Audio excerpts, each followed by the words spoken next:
예, 감사합니다. 제가 경제협력 부분을 맡은 서울대국제대학원 김현출 교수입니다.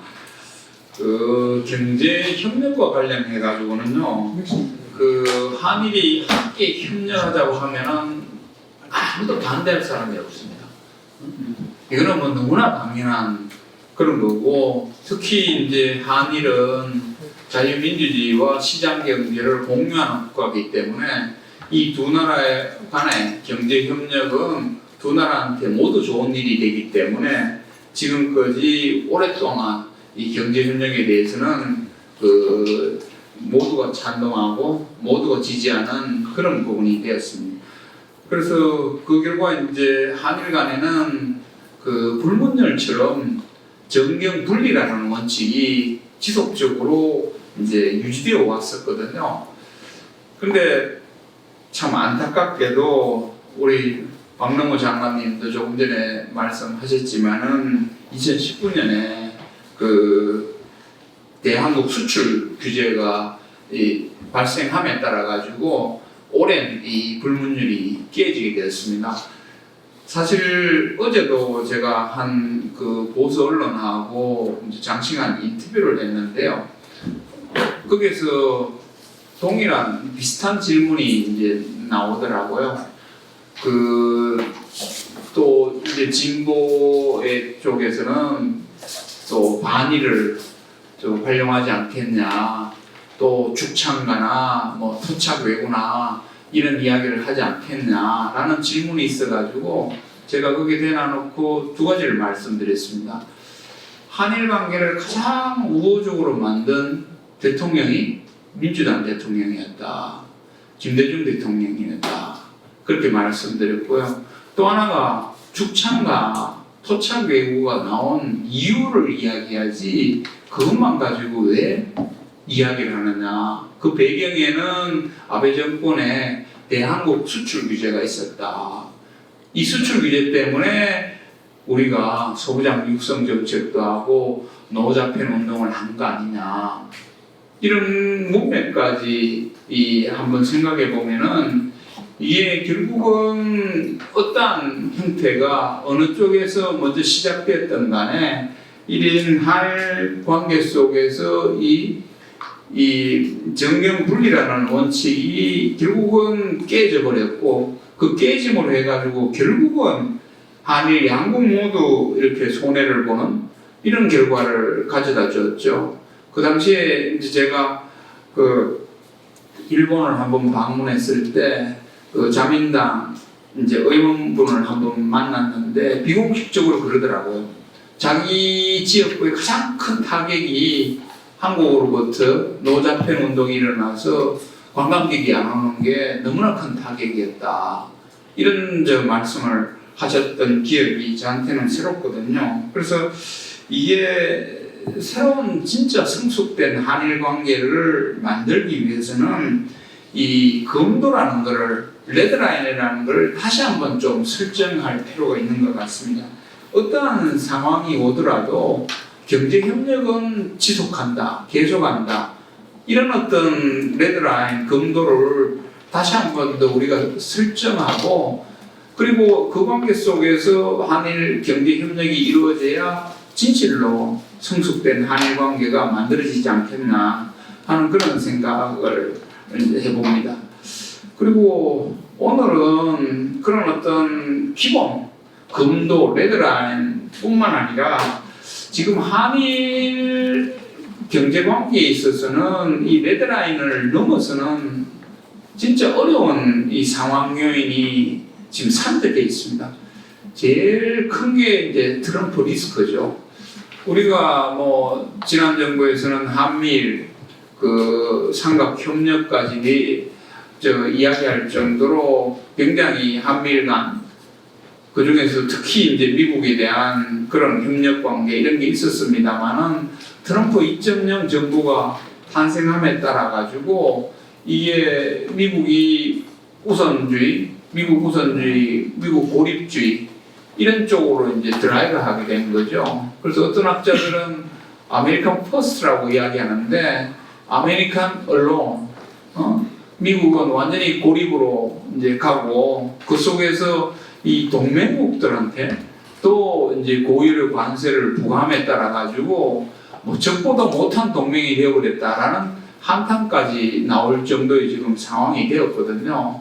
그런데 이 상황에서 한일 모두 미국 최대 투자국입니다.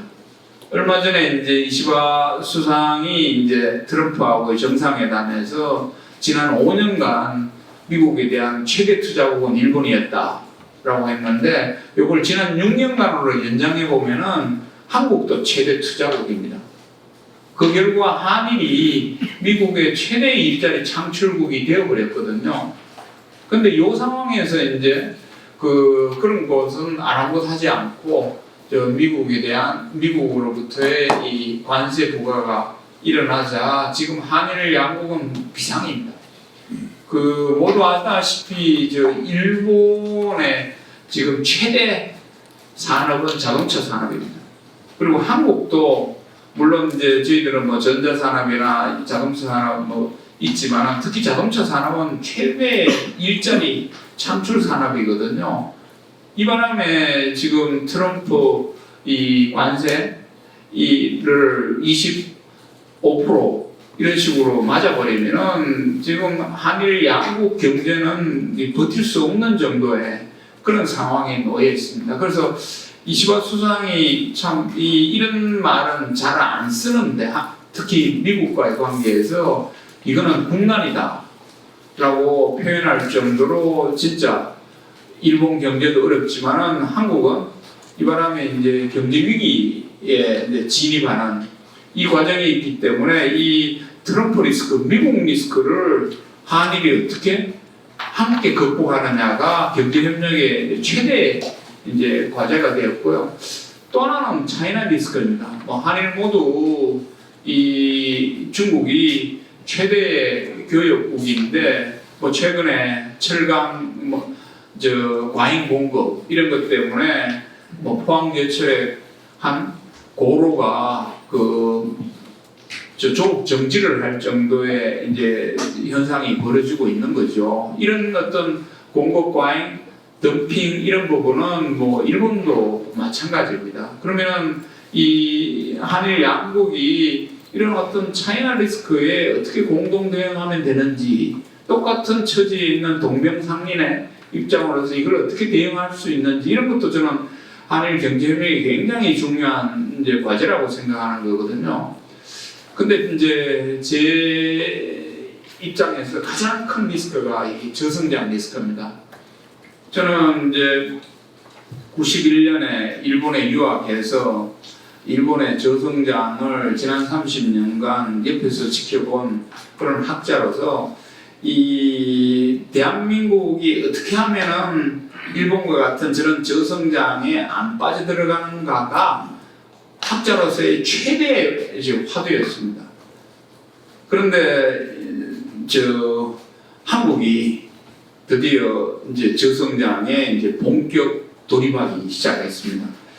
윌리엄 패석이라고 일본의 저명한 경제 컬럼니스트가 윤석열 이제 전 대통령이죠. 12.3 계엄이 일어나자 이 윤석열 대통령이 대한민국의 GDP 킬러다. 대한민국의 GDP를 거의 날려버렸다. 그리고 이 GDP를 날려버린 결과로 대한민국은 저성장으로 장기 침체로 들어갈 것이다. 그리고 장기 침체로 들어가면은 일본 국민들이 지난 수십 년간 겪었던 고통을 대한민국의 5,100만 국민들이 동일하게 겪을 것이다. 라고 이제 경고를 했었거든요. 저는 그 의견에 전적으로 동의합니다. 왜냐하면은 작년에도 이제 갑자기 12월 3일 계엄으로 작년 경제 성장률이 0.2% 날아갔죠. 12월 달만.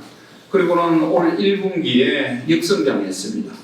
트럼프 관세 충격이 오기도 전에 대한민국이 역성장하고 또 원래 많은 경제 예측 기관들은 대한민국 경제 성장률을 0.5 내지 뭐 1%로 보고 있는데 제 생각에도 뭐 제법 성장 0%대로 갈 것 같고요. 내년에도 이제 저 0%대 전후 뭐 1% 0.5에서 뭐 1.0 사이로 이제 이렇게 왔다 갔다 할 텐데요. 이 2년 연속 그 0.1%대 이하의 분기별 성장을 기록한 것은 대한민국 경제가 60년대 그 스타트업 하고 난 다음에 초유의 일입니다. 그래서 저는 어느 그 언론기관의 인터뷰에서 윤석열 대통령은 대한민국의 그 계엄을 통해서 민주주의를 파괴한 그 때문에 이제 파면을 당했는데 저는 이런 경제 그 위기 그리고 한국을 저성장으로 인도한 이런 경제 실정만으로도 저는 윤석열 전 대통령은 파면되어서 마땅하다라고는 이야기를 한 적이 있습니다. 왜냐하면은 이제 민주주의는 어떻게든 이제 그 회복할 수 있지만은 이런 저성장의 어려움은 이게 두고 우리 국민들을 이제 괴롭힐 그런 것이거든요. 그래서 이런 결과 이제 한국도 일본과 마찬가지로 이제 저성장으로 들어가기 시작하는 이런 상황이기 때문에 이러한 부분에 대해서 한일이 좀 함께 이러한 다양한 리스크, 이 복합 리스크를 함께 극복할 수 있는데 저는 지혜를 모아야 된다고 그렇게 생각합니다. 그래서 저는 이러한 리스크는 지금 일본도 조금 전에 말씀드린 것처럼 국난이라고 인식할 정도의 엄청난 리스크고 대한민국은 지금 기업인의 97%가 경제 위기다라고 할 정도고 이제 위기이기 때문에 이러한 상황 속에서 한일 양국은 아주 자연스럽게 그 공동의 인식을 할 수 있는 그런 계기가 되었습니다. 그래서 저는 그 한 달 뒤 이제 새로운 정부가 탄생될 텐데요. 그 단순한 정상 간 통화뿐만 아니라 저는 그 역대 했듯이 그 일본의 특사를 저는 파견해야 된다고 봅니다. 여기 계시는 뭐 의원분 중에서도 뭐 특사를 한번 함께 가셔서 이러한 한일 간의 공동의 이 경제 리스크를 한일이 협력해서 함께 극복하자라는 저는 이런 메시지를 주고 또 한일이 함께 협력할 수 있는 그런 그 다양한 방안들을 저는 함께 모색해야 된다고 그렇게 생각합니다. 그리고 또 하나는 이런 어떤 경제 부분뿐만 아니라 한국은 한일 간에는 다양한 과제들도 있습니다. 오늘 발표하는 과거사라든가 안보 이런 것뿐만 아니라요. 저출산 고령화 같은 이런 숙제들 또 환경에 대한 대응들 그리고 이 자유시장 경제를 협력하는 이런 부분들 뭐 다자 협력의 또 선도 국가로서의 역할 이런 것들이 굉장히 다양하게 있기 때문에 이러한 다양한 문제들을 해결하기 위해서 저는 새 정부가 출범하면은 양국 전문가를 몰아서 한일 미래위원회를 저는 설치해야 된다고 봅니다. 이 미래위원회에서는 뭐 그 다양한 이슈들을 다루겠지만은요, 저는 경제 분야에서는 특히 한국의 그 CPTPP 가입 문제를 저는 본격적으로 검토해야 된다고 봅니다. 이 문제는 사실은 대한상인과 일본의 계단년 사이에서 한번 검토한 적이 있습니다. 그런데 당시에 여러 가지 상황 때문에 일단은 접어두었는데요. 이제는 이러한 공동의 리스크를 인식한다면은 저는 대한상인과 계단년이 다시 한 번 더 공동 연구를 해서 이런 어떤 경제 협력 방안까지도 저는 함께 제안하고 또 그걸 한일이 함께 또 전문가들하고 협의해서 이런 강화 방안을 저는 만들어내야 된다고 그렇게 생각합니다. 그리고 저는 이런 협력이 단순한 양국 간의 그 협력에 그치지 않고 저는 전 세계에 이런 인식을 공유하는 국가들하고 함께 연대했으면 좋겠습니다. 왜냐하면은 지금 트럼프 관세 정책으로 전 세계 무역 환경이 악화되고 있기 때문에 한일뿐만 아니라 호주, 캐나다, EU와 같은 이는 무역을 옹호하고 여전히 그걸 지지하는 이런 그룹들하고의 그 협력도 굉장히 필요하고요. 그리고 아세안과 글로벌 사우스 국가들 이런 부분들은 이제 또 한일 양국이 먼저 선진국을 경험한 국가로서 ODA 이런 걸 통해서 뭐 함께 협력할 수 있는 여지도 굉장히 많다고 보거든요. 그런 것도 저는 함께 했으면 좋겠고, 이런 걸 함께 하는데 저는 가장 그 확실한 안전장치가 인적 교류에 있다고 봅니다. 저는 뭐 지난 30여 년간 한일 경제협력 이런 데 관여를 해보니까요, 인적 교류만큼 최대의 한일 간의 안전장치, 지속 가능한 장치가 저는 없다고 보거든요. 더군다나 지금 최근에는 한일 상호 방문이 1천만 명을 이제 넘어서고 있습니다. 그래서 저희 학교 학생들도 5월 연휴를 맞이해서 뭐 2박 3일 일본을 갔다 오는데요. 이들에게는 우리 세대가 갖고 있는 그런 편견이라든가 아니면 그 고정된 인식이 없습니다. 그들은 그 한일 양국의 좋은 점을 피부로 느끼고 피부로 향유하는 그런 세대이기 때문에 이런 미래 세대를 위해서라도 저는 이제 인적 교류를 계속하면서 그 토대 위에 저는 경제 협력을 계속해야 된다고 그렇게 보는데요. 그 중에 저는 최대의 중요 그 경제 과제가 저는 관광 산업을 한일 양국이 함께하는 겁니다. 왜냐하면은 저성장 일본에서 관광 산업이 자동차 산업과 함께 일본의 2대 산업이 되어버렸어요. 그래서 일본은 이제 2030년까지 외국인 관광객 6천만 명을 유치하겠다고 그런 목표를 세웠거든요. 근데 한국도 지금 이 수출이 흔들리고 그러면은 내수로 이렇게 어떻게든 한국 경제를 이제 지탱해야 되는 이 저성장 시대에 새로운 이제 과제가 대두됩니다만은 저는 한국에도 일본 못지않은 관광 자원이 저는 풍부하다고 그렇게 생각합니다. 그래서 이러한 관광 산업을 일본이 지방 창생 그 전략과 함께 실시했듯이 우리도 이 내수 확대와 함께 이렇게 실시하면은 저는 엄청나게 한일 양국의 경제에도 도움이 될 거라고 보고 있습니다. 그래서 신정부가 출범하면은 양국이 빨리 상호 방문의 해를 설정하고 그리고는 서로 이제 한국의 슬로건이 이제 비지트 코리아고 일본의 슬로건이 디스커버리 자펜입니다. 그래서 이런 거를 이제 통합해서 Enjoy Korean Japan 혹은 Enjoy Japan and Korea 이런 식으로 양국 상호 방문을 확대하면서 이제 관광 산업을 활성화하고 저는 이것도 우리 자유무역과 함께 이제 한일 양국뿐만 아니라 대만이나 중국이나 이런 쪽으로까지도 저는 확대해야 된다고 그렇게 봅니다.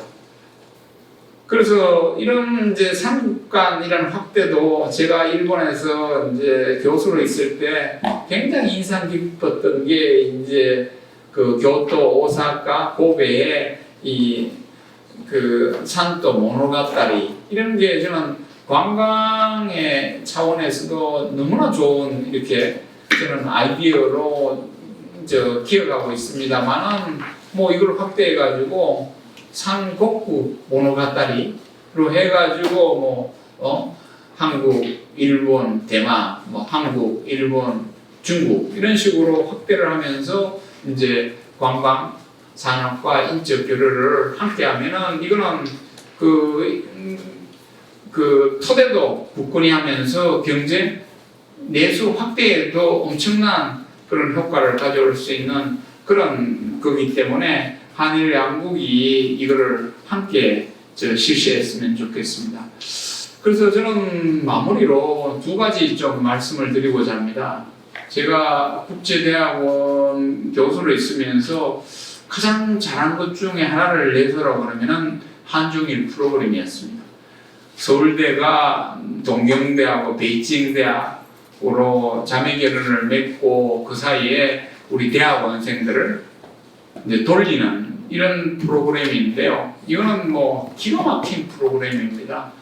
왜냐하면은 아무리 이 삼국 간에 삐걱거리는 문제가 있어도요. 예를 들어가 중국 베이징 대학에 동경대하고 서울대가 이거 하려고 하는데 너 안 할 테냐? 라고 하면은 베이징 대학은 예외 없이 항상 예스를 했어요. 동경대도 마찬가지입니다. 베이징 대학하고 서울대가 이거 하려고 했는데 동경대가 함께 안 할래? 라고 하면 동경대는 항상 예스를 했거든요. 근데 제가 국제대학원 원장이 있을 때 이 프로그램이 확대돼가지고 영국의 킹스 칼리지가 새로운 프로그램을 하겠대요. 그건 뭐냐면은 킹스 칼리지가 중동, 아프리카, 유럽에서 학생들을 모집해서 1년간 킹스 칼리지에 가르치고 난 다음에 서울대로 1년을 보내서 공동학위를 하겠다는 겁니다. 그래서 저는 같이 제안했어요. 일단은 서울대 하고 동경대도 같이 하자. 경우에 따라서는 킹스 칼리지 1년 공부하고 서울대에서 6개월, 동경대에서 6개월 이런 식으로 하면 더 좋지 않느냐. 그래서 지금 킹스 칼리지가 이 프로그램을 실시하기로 지금 함께 하고 있는 거거든요. 저는 이런 구조가 한일 양국이 함께하면 앞으로 계속해서 나타날 그런 긍정적인 시너지 효과라고 봅니다. 그리고 며칠 전 대한상의 최태원 회장이 이제 국회에 오셔가지고 기조연설을 했는데 기가 막힌 연설을 했어요.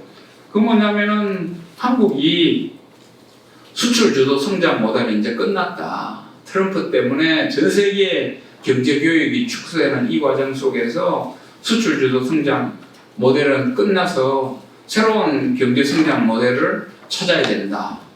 라고 이야기했는데 저는 조금 전에 말씀드린 수출 플러스 내수의 쌍끌이 전략이 대한민국의 새로운 성장 모델이 저는 될 거라고 그렇게 개인적으로 생각하고요. 그 속에서 대한상의 회장님이 한국과 일본이 협력해서 한일 경제 공동체를 만들자고 제안하셨어요. 그래서 저는 이게 경제의 원로다운 저는 제안이라고 보거든요. 그래서 저는 이런 것까지도 우리 한일 미래위원회에서 테마로 올려서 어떻게 하면 한일 양국이 이런 다양한 경제 협력을 모색하고 또 한일 경제 공동체로까지 나아갈 수 있는지를 한일 양국이 머리를 맞대고 그렇게 저는 모색해야 된다고 그렇게 봅니다. 그래서 이렇게 보면은 한일 양국의 새 정부에서 할 수 있는 경제 교류 협력은 진짜 산적에 있습니다. 그래서 공동의 인식을 가지고 공동의 위기 의식을 함께 하면서 한일 양국이 경제 협력을 할 수 있는 다양한 방안들을 함께 모색했으면 좋겠습니다. 이상입니다. 제 발표를 마치겠습니다. 네.